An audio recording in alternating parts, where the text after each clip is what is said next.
moving into Agentic AI, which can reason, plan, call tools, and even remember. But with this sophistication comes complexities.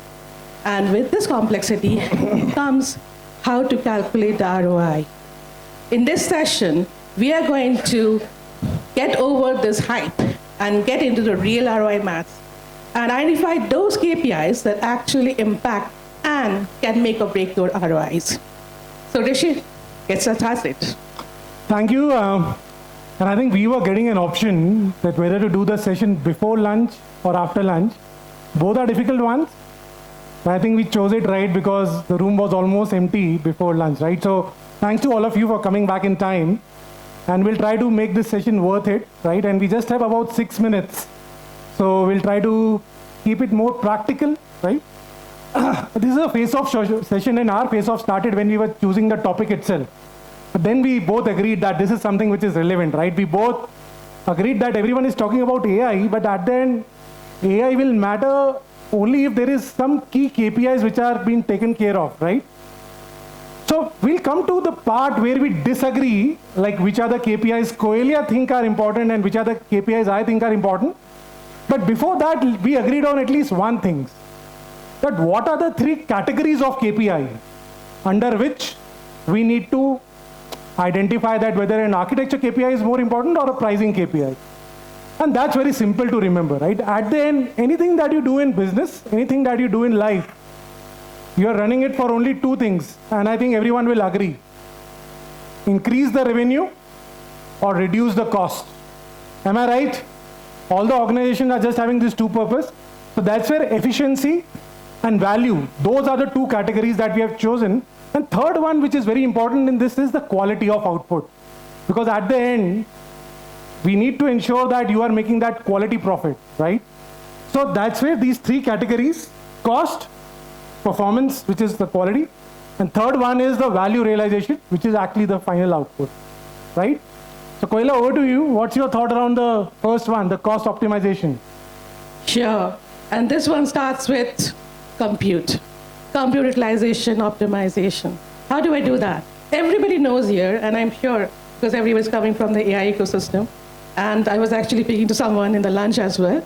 We know that traditionally LLMs really only utilize 30 to 40% of the compute, and the rest is actually wasted. So such amount of token wastages and compute, which adds to the cost.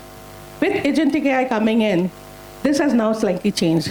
And also coupling it with model distillation and getting your optional reasoning offload, you can actually get the efficiency utilization of your compute by 70 to 80%. So it actually depends how you're managing your compute, whether latency or cost, which one will you choose to get a balanced compute price. So that's one. Let's get to the next one, orchestration. Everybody knows as a brain. It is where it tells you when and how to use which model, which tool. It is where you can actually get the pricing per task based on outputs and not on tokens. And how do you do that? I'll give you an example. If I have to get a workflow in which an agent have to go for research, draft, and summarize, a naive orchestrator would do it by calling 3 different models. But a well-designed orchestrator would merge them into a single context-preserving pipeline, which actually helps you to understand which one should you do natively and which one should you delegate. So that's how you get to the optimal ROI estimations. Over to you, Rishi. What's your thoughts on pricing? Thank you, Koyelia. I like you as a person. I like all your thoughts. But on this one, I beg to differ. Because everything that you just said as part of the architecture KPI ultimately is getting translated into the pricing KPIs. And those are the 2 that I mentioned, right? First of all, what is the cost per decision which is being taken by an AI? Now, the decision can be anything. The calls that your AI is able to successfully answer, the leads that your AI is able to successfully identify. But at the end, it boils down to what is the cost of it. And all of us know the formula how to calculate.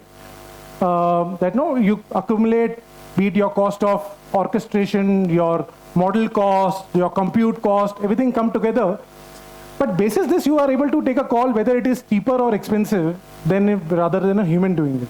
So you need to identify that. What's your cost per decision, right? And obviously, if you need to improve it, you need to take care of, you improve your architecture and the cost will start going down.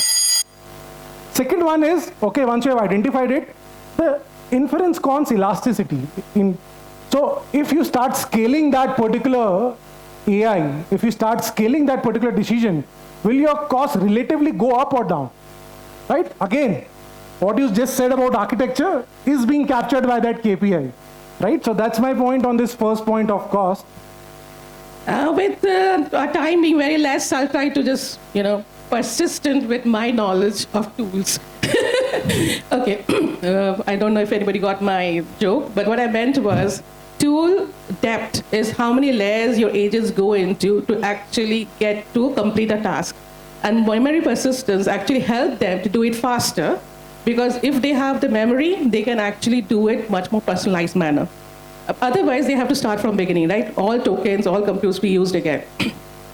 So how does it help here with my joke that I said? Is that if I have less tools, that is if I have shallow tools, I'm underutilized.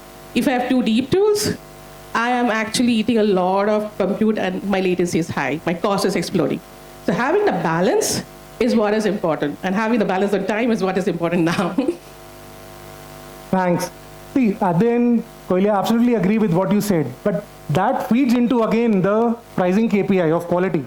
And in this, I'll touch upon the second one first, which is the human override cost ratio, right? Because when we start using AI, at the end, we need to ensure that what time or what cost are we using to fix that AI if it's not getting a result, and what's the human intervention? We need to translate into a cost. And usually what we have seen is when you start the projects, that cost is, the percentage is high.